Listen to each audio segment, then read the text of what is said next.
Om Jnanatimirandhasya Jnananjana Shalaka Chakshurunmilitam Yena Tasmai Shri Gurave Namaha. The original form of the Lord, Sri Krishna, is wonderful pastimes. They are described in the 10th canto of Bhagavatam. So the Bhagavad Gita and Srimad Bhagavatam teach us in preliminary stage and developed stage, means primary instruction and further instruction, who is the Supreme Personality of Godhead and why we should surrender to Him. And Nectar Devotion teaches us the process of surrendering to Him, Bhakti Yoga, and describes in detail what are the different levels that devotees may attain to. So these books, they are giving us knowledge, instruction. They're very pleasing to the devotees. Bhagavad Gita is initial knowledge. When we say initial knowledge, that means it's extremely elevated knowledge. You shouldn't think, oh, I read Bhagavad Gita, now I don't have to read again. Bahunam janmanamante jnanavangmang prapadyate vasudeva sarvamiti samahatma sudurlabha. This knowledge of Bhagavad Gita that may be attained after many, many lifetimes by one very great person. Such a great person is not often found, who actually understands that Krishna is everything. There is nothing outside of Krishna. So knowing that, he surrenders to Krishna. That is highly elevated knowledge. Beyond that, even same knowledge but more developed is Srimad Bhagavatam. And when one is fully convinced of Krishna, fully absorbed in spiritual life, then he may read Chaitanya Charitamrita, which is just like pure concentrated nectar, which demonstrates the whole essence of Srimad Bhagavatam. Srimad Bhagavatam, what is the meaning of Srimad Bhagavatam? Dharma projita kaitava atra. The cheating religion that is kicked out from Srimad Bhagavatam. Cheating religion means dharma artha kama moksha. Dharma means materialistic, external religious formulas. Artha means economic development. Kama means sense gratification. And moksha means liberation. So these are the subject matters described in the Vedas, but they are rejected from Srimad Bhagavatam. Therefore, Srimad Bhagavatam is, Chaitanya Mahaprabhu teaches, Srimad Bhagavatam pramanam amalam. This is the spotless evidence of spiritual knowledge. Because it teaches prema pumartho mahan. The real necessity of everybody is to develop pure love of Krishna.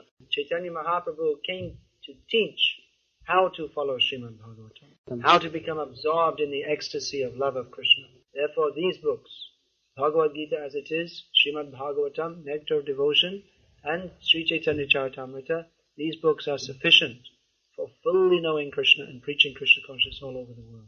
And when we've fully realized the import of all these Shastras, then we will simply fall down at the lotus feet of Nanda Maharaj, because in his courtyard, the Supreme Personality of Godhead, Krishna, is playing.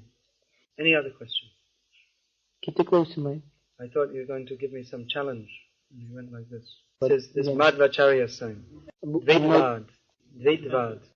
There is God and there is everything else. So he was always challenging everybody, challenging the Mayavadis. So Chaitanya Mahaprabhu taught Achintya Bheda Bheda Tattva. That everything is simultaneously one with God and different from Him. The followers of Madhvacharya, they have one very good disease, which is that they hate Mayavad completely. Of course, it's difficult to find such a follower nowadays. Except in ISKCON. The real followers of Madhvacharya in ISKCON hate Mayavad. So, Madhvacharya, he criticized Ramanujacharya. Because Ramanuja, he taught Vishishtadvaitavad, that everything is one with God in one sense, but still God has His own special characteristics. So Madhvacharya couldn't hear the word Advaita. He hated it. So Advaita means oneness. He hated that. No oneness. Two-ness. Dvait. Two-ness. There's God and everything else. Of course, this brings in some philosophy. It's very good to smash Mayavad. We should smash Mayavadis. Sometimes devotees ask, how can we become advanced in Krishna consciousness? One way is to preach against Mayavad. Because according to Padma Puran, anyone who preaches against Mayavad becomes very dear to Lord Vishnu. So this Mayavad idea that God is also under the control of Maya, therefore he gets a big long beard because he's under the control of time, this is all Mayavad. That means they're trying to say that God is like one of us. So we should preach, give the clear conception of God. Tell people that God is a young cowherd boy, he's the supreme controller of all the manifestations. He's blue and he has a flute. And do you believe that? Yes. Why? Because Shastra says so. Shastra must be correct. So anyway, that Chaitanya Mahaprabhu taught that in one sense God is one with everything, because nothing is separate from God.